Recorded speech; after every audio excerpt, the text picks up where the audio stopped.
सतगुरु रूपी प्यारी साध संगत जी, प्यार और सत्कार से कहना धन निरंकार जी। साध संगत जी, सतगुरु माता जी की असीम कृपा से दासी आप जी के चरणों में विचार रखने जा रही है। आप जी ये विचार प्रवान करना। अगर कोई गलती हो जाए तो दासी को क्षमा करना।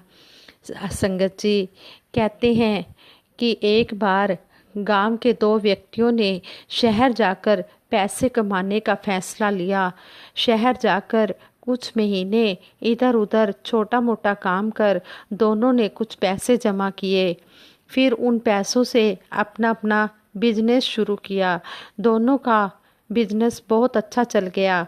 2 साल में ही दोनों ने बहुत ज़्यादा तरक्की कर ली और बिजनेस को फलता फूलता देख पहले व्यक्ति ने सोचा कि अब तो मेरा काम बहुत अच्छा चल गया है, अब तो मैं तरक्की की सीढ़ियाँ चलता चला जाऊंगा। लेकिन उसकी सोच के विपरीत बिजनेस में उसे उस साल बहुत ज़्यादा घाटा हुआ।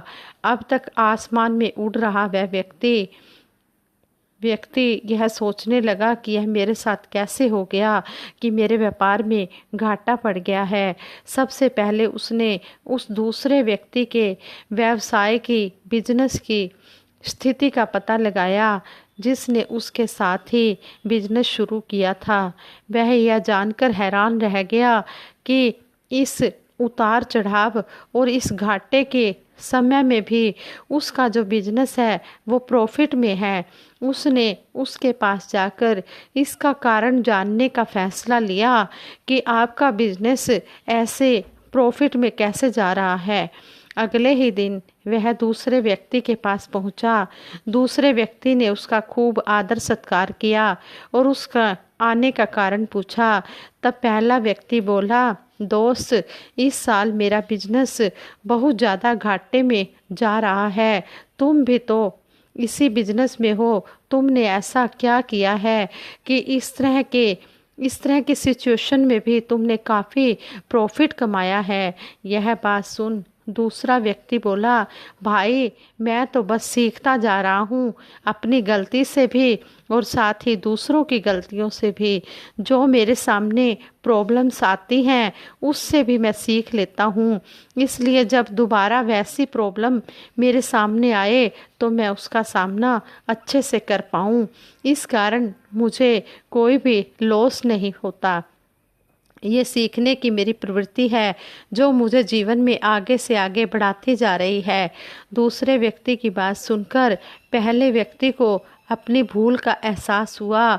उसने कहा कि वास्तव में ही जिसके मन में आत्मविश्वास होता है वही सीखता चला जाता है।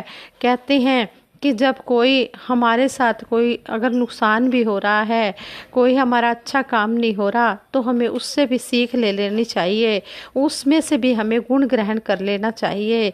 वह कहने लगा कि ऐसी बातें अगर हमारे मन में आएंगे तो हम हमेशा तरक्की की सीढ़ियाँ चढ़ते ही चले जाएंगे। इस कहानी से, इस स्टोरी से हमें यही सीख मिलती है कि अगर हमने जीवन में सफल होना है तो हम हर पल सीखते ही रहें। यहाँ नित नए परिवर्तन और नए विकास होते रहते हैं। यदि हम स्वयं को सर्वज्ञाता समझने की भूल करेंगे तो जीवन की दौड़ में पिछड़ जाएंगे, क्योंकि इस दौड़ में जीतता वही है जो लगातार दौड़ता रहता है। जिसने दौड़ना छोड़ दिया उसकी हार निश्चित है। इसलिए सीखने की भावना खुद में बनाए रखें, फिर कोई बदलाव, कोई उतार चढ़ाव आपको आगे बढ़ने से नहीं रोक सकता।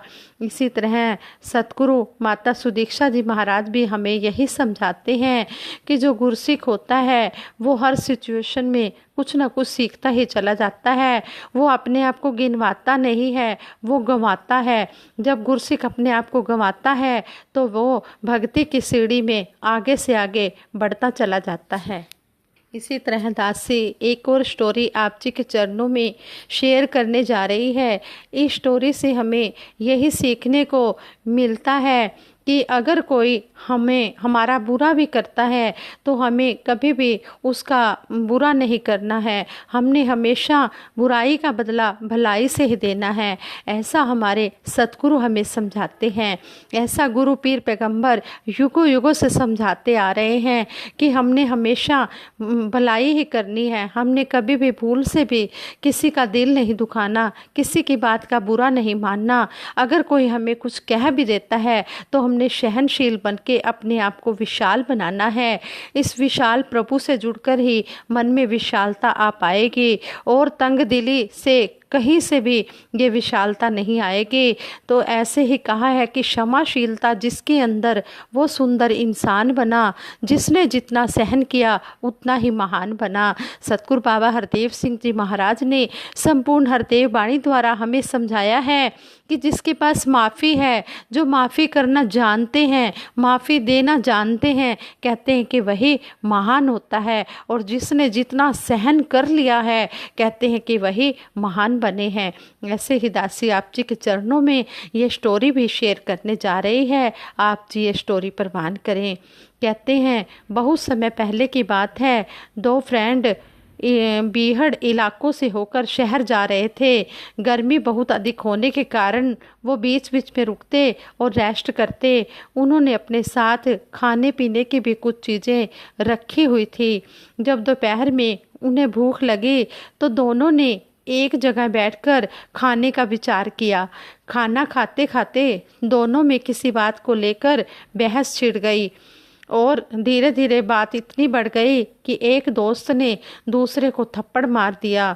पर थप्पड़ खाने के बाद भी दूसरा दोस्त चुप रहा और उसे कुछ नहीं कहा। बस उसने पेड़ की एक टहनी उठाई और उससे मिट्टी पर लिख दिया, आज मेरे सबसे अच्छे दोस्त ने मुझे थप्पड़ मारा। थोड़ी देर बाद उन्होंने फिर अपनी यात्रा शुरू की। मनमुटाव होने के कारण वो बिना एक दूसरे से बात किए आगे बढ़ते चले जा रहे थे कि तभी थप्पड़ खाए दोस्त के चीखने की आवाज़ आई। वह गलती से दलदल में फंस गया था। दूसरे दोस्त ने तेजी दिखाते हुए उसकी मदद की और उसे दलदल से बाहर निकाला। इस बार भी वह दोस्त कुछ नहीं बोला। उसने बस एक पत्थर उठाया और एक विशाल पेड़ के तने पर लिखने लगा, आज मेरे सबसे अच्छे दोस्त ने मेरी जान बचाई। उसे ऐसा करते देख दूसरे मित्र से रहा नहीं गया और उसने पूछा, जब मैंने तुम्हें थप्पड़ मारा तो तुमने मिट्टी पर लिखा और जब मैंने तुम्हारी जान बचाई तो तुम पेड़ के तने पर कुरेद कुरेद कर लिख रहे हो, ऐसा क्यों? जब कोई तकलीफ दे तो हमें उसे अंदर तक नहीं बिठाना चाहिए, ताकि ये क्षमा रूपी हवाएं इस मिट्टी की तरह ही उस तकलीफ को हमारे मन से बहा ले जाएं। लेकिन जब कोई हमारे लिए कुछ अच्छा करे तो उसे इतनी गहराई से अपने मन में बसा लेना चाहिए कि वो कभी भी हमारे मन से मिट ना सके। ऐसा उसके दोस्त ने जवाब दिया। सतगुरु माता जी भी हमें आज यही समझाते हैं कि अगर कोई तुम्हें गुस्से में कुछ आकर कह भी देता है तो उसके गुस्से को इस तरह रखना है जिस तरह पानी में लकीर डालते हैं तो वो लकीर ठहर नहीं सकती। अगर कोई तुम्हारे लिए अच्छा करता है तो उसकी अच्छाई को अपने दिल में बसा लेना है, उसकी अच्छाई को हमेशा याद रखना है। जो संत महात्मा होते हैं वो दूसरों के गुणों को ग्रहण करते हैं और अपने अवगुणों को देखकर अपनी कमियों को दूर करने की कोशिश करते हैं। साथ संगत जी, इसी तरह है जो भी हमें सतगुरु माता जी आज समझा रहे हैं, हम इनकी बातों को समझते चले जाएं, अपने कर्म रूप में ढाल पाएं, तभी बात बनेगी। कहते हैं कि अमल करने से ही बात बनेगी। अगर जीवन में हम अच्छे कर्म कर रहे हैं, उसको हम कर्म रूप में ला रहे हैं, कहते हैं कि ज्ञान कर्म में ढल जाए तो जीवन का श्रृंगार बने। कहते हैं कि बातों से बात बनने वाली वाली नहीं है। अगर हम उस बात को कर्म रूप में लाते हैं तभी हमारा जीवन सफल होने वाला है। जैसे कहते हैं कि हमें भूख लगी है और खाना भी हमारे आगे पड़ा है, हमारे सामने पड़ा है, लेकिन जब तक हम खाना अपने मुंह में नहीं डालेंगे, अपने गले से नीचे नहीं उतारेंगे, तब तक वह हमारे पेट में नहीं जाएगा और हमारी भूख नहीं मिटेगी। इसी तरह अगर हमें पानी की प्यास लगी है, जब तक हम पानी मुंह में डालकर गले से नीचे नहीं उतारेंगे तब तक हमारी प्यास नहीं बुझने वाली है। इसी तरह सतगुरु माता जी हमें कहते हैं कि बातें करने से बात नहीं बनेगी, अगर बातों से बात बन जाती तो फिर कर्म करने की कोई ज़रूरत ही ना होती, फिर कर्म करने के लिए कहा ही ना जाता। इसलिए सतगुरु हमें कहते हैं कि हम जो भी सुन रहे हैं, सुनना भी अच्छा है, सुनाना भी अच्छा है, लेकिन सबसे अच्छा है उस पर अमल करना है। सुनना किसने है? मन ने सुनना है और कर्म द्वारा हमने सुनाना है और फूलों की मानिंद हमने महकना है। हमने खुद भी संतों महापुरुषों के वचनों को सुनकर आनंद लेना है और औरों को भी आनंद लेने के लिए प्रेरणा देनी है। पहले हमने खुद अमल करना है, फिर दूसरों को भी इस बात की ओर प्रेरित करना है कि आप भी आओ, इस आनंद उठाओ इस समय का, इस सत्संग का। आज मेरा वक्त का सतगुरु आया हुआ है और आज हमें समझा रहा है कि हमने सहनशीलता, विशालता, प्रेम, नम्रता वाले सुंदर गहने पहनकर हमने अपने जीवन का श्रृंगार बनाना है, अपने जीवन को सजाना है। जैसे आज सतगुरु चाहते हैं वैसे ही हमने सतगुरु की बात पर खरा उतरना है। हमने सतगुरु के अच्छे बच्चे बनना है ताकि सतगुरु को हम पर फक्र हो, हम पर नाच हो। साथ संगत जी, अगर दासी के मुख से कोई शब्द सही ना निकला हो तो दासी को क्षमा कर देना और आगे के लिए सद्बुद्धि देना, सद्विचार देना, सदमार्ग देना। सारे सुख दुनिया दे पादो साडी चोली विच, फिर भी मिलाई रखना संतां दी टोली विच। जिन्ने भी संत तेरे मेरी माला दे मणके ने, जदों इन्हां नूं तकदा हां इबादत हो ही जाती है।